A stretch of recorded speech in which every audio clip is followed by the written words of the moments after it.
few years ago when I moved up to my property in the Santa Cruz Mountains, I wanted to build a water feature, but didn't really know what I was doing, so this is what I did.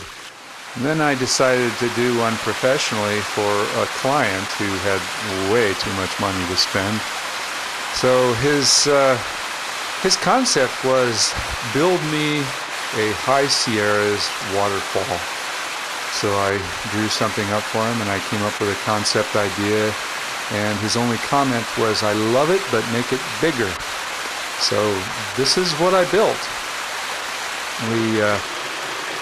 It was a major undertaking. We had a very large hillside that we had to deal with, and he also wanted this water feature to be somewhat of a retaining wall for dirt not sliding down the hill. So the whole project was several hundred feet long, and it took over 6 months to build it.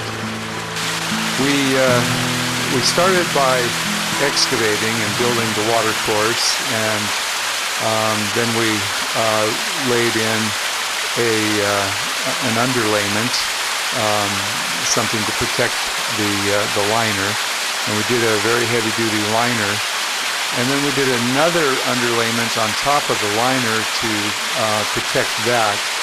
And then we built a concrete structure.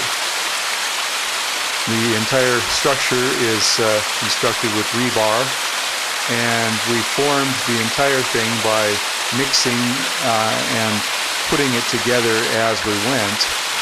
We used hundreds and hundreds of bags of concrete and so much sand that I couldn't believe it. And we mixed fiberglass mesh with the concrete to give it more strength. And in most places, it's as much as 6 to 8 inches thick.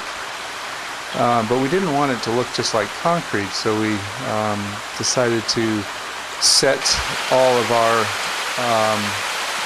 rock into the concrete so that we gave it kind of the pebble look. Let me back up a little bit. We did have to set all of the boulders first. We purchased 80 tons of granite boulders and had a crane in here for a week. And setting all these boulders at that distance with that crane was a real challenge. But we had to get all the boulders first, and we had to build foundations for each of the boulders so that they wouldn't move. And then we had to concrete around and up and to the boulders as we went. It was a tremendous undertaking. I can't tell you about all the piping and the plumbing and the wiring and everything else that went on there. We just kept on going and going and going. That little waterfalls up there is kind of cool. That was a sheet waterfalls that we had built into it. There was a series of steps, and when it was turned off, it was beautiful. Finally, I did go and work with this other company on another water feature, which was a little different. This was a complete liner pond. The rocks were already there, but it leaked, and we had to completely tear it apart and rebuild the entire structure. That was interesting. It used a different type of rock. These were all water-washed rocks, and it was a lower elevation. We didn't have the advantage of such a drop, so it's beautiful, not quite as dramatic as the last water feature, but it's the entryway to a very beautiful property, and when it's working, it's a very nice entrance into this property.